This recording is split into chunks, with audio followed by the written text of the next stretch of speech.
The mood of federal ministers now negotiating in London will not be as aggressive as that of their army, but they will be as tough and determined. Their diplomatic assault on London was planned in this building here, the administrative headquarters of the Federation in Al-Ittihad. Throughout the talks, the main battle of words will be over the defense of South Arabia after 1968. South Arabia's case, as put to me by several of the ministers before they left for London, is that if Britain fails to provide a new defense treaty for after independence, in addition to providing a lot of money for South Arabia to build up her own defences, Britain will be making it too easy for Egypt's President Nasser to take control of the area.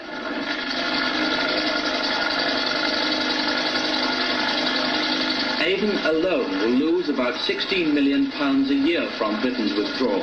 That's what the base ploughs into the colony's economy in rents, wages and over-the-counter trading. It's believed that federal ministers have been given an indication that Britain is prepared to continue aid at the present rate of £12 million a year for 2 years after independence. So unless the delegation in London can win promises of increased aid from Britain, South Arabia may find herself setting out from independence with a net loss of £4 million on its present income. The most urgent need before any sort of development can take place is for a vast improvement to South Arabia's communications. This beach road is the only land link between Aden and the coastal states of the Federation, and even to some of the states of the interior. At high tide it's sometimes impassable, and travellers who haven't bothered to study the tide tables for this part of the Indian Ocean have sometimes come to grief. When Britain's intended withdrawal from Aden was first announced, the Aden Chronicle proclaimed bitterly that Britain's achievement was 70 miles of tarmac in 70 years. The cotton belt of the Abyan Delta. It's the most prosperous area of the whole of the South Arabian Federation outside Aden. 15 years ago, this plain was arid desert land and a scene of bloody tribal feuds. But prosperity in terms of hard cash, just over £1 million a year, part of which is passed on to farmers in the form of a dividend, is hard to detect in the sleepy streets of Jar, the capital of the Lower Jaffa.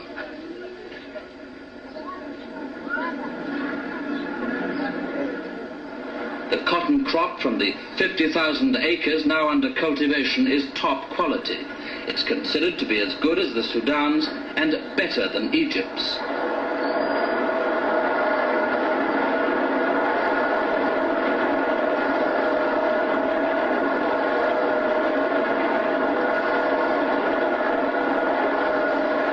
Venture was started in 1948 with a loan from Britain. The last instalment of the loan repayment is to be paid this week. Most of the 300 workers employed in the factory are from the Yemen. Local people are too busy in the fields preparing and picking the crop.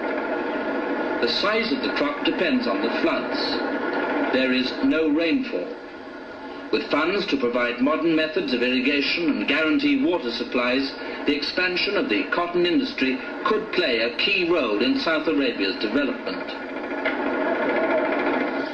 Beyond the Abyan Delta, the mountains of the Upper Jaffa state, not yet in the Federation, and the undemarcated border with the Yemen. According to British officials, few white men have ever dared set foot in the Upper Jaffa. Tribe plots against tribe, and clan makes war against clan. The only thing the tribesmen hate more than foreigners, it's said, is each other. The terrain and the tribesmen on either side of the mountains are less fierce, but here life goes on at a pace and fashion more like the 17th century than the 20th. The streets of Mukeras, the capital village of Audali state, don't echo with shouts of one man, one vote. That's what the menfolk in these states will be getting in 18 months' time. The question of whether or not to give women the vote has still to be decided. But in towns and villages where the windows of houses are made deliberately small to prevent their womenfolk inside being seen, this would be a huge step to take. The status symbol for all tribesmen is a gun, and the standard currency is not cash but ammunition. Ordinary families in the interior have rifles, the better ones have Bren guns, and the top people have bazookas. partly because of the import of rifles into Aden by the Crown agents, ostensibly for self-defense along the Yemen frontier, inter-tribal warfare is still deadly. The curse of the blood feud hangs over every village. There is even a specific price list for death. A tribesman who commits cold-blooded murder has the choice of being killed himself or raising £2,000 to pay as compensation to his victim's relatives.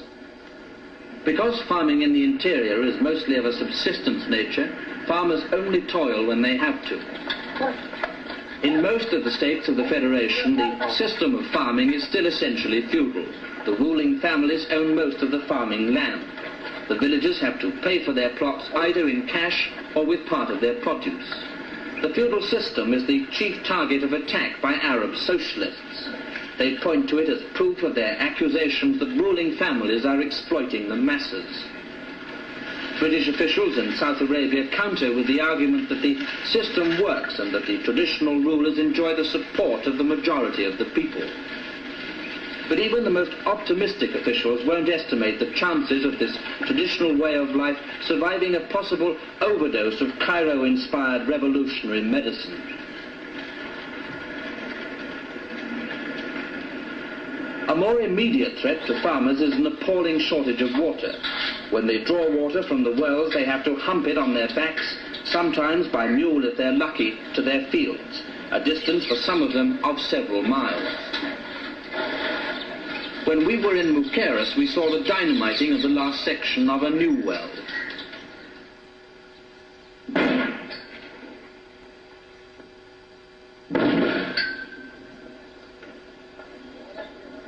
The event was celebrated with a dance in the village square, and the dancers were favoured by the attendance of the Wakil Naib, Ahmed bin Muhammad, a sort of municipal mayor who stands in when the ruler is away.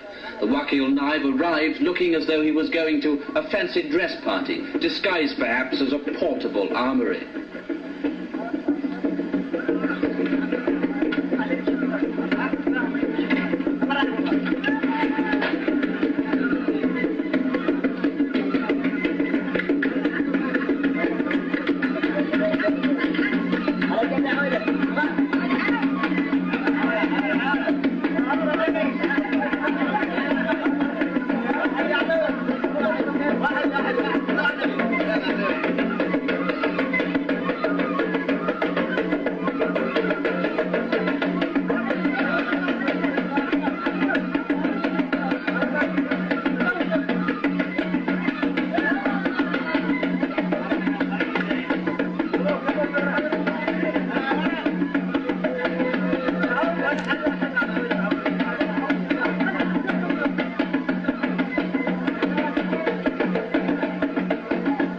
So far, the revolutionary forces of Arab nationalism and Arab socialism have made little or no impression on the traditional way of life in the states of the Federation outside Aden.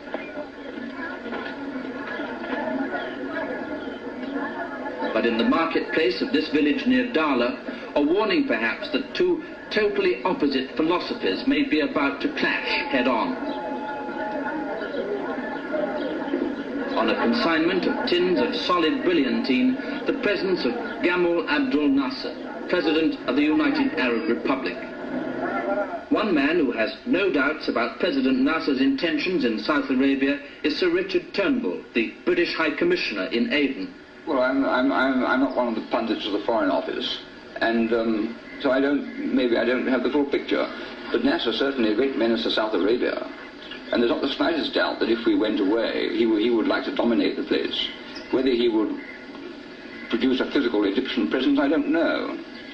But I don't think the reason we're leaving Aden is because we think that Egypt has ceased to be a very important factor in the Middle East. You think it unwise to play down Nasser's ambitions in this area? Well, I think one has to face the facts as they are. You only have to listen to the broadcasts from Cairo and from Taiz and from Sana'a to recognize what their ambitions are.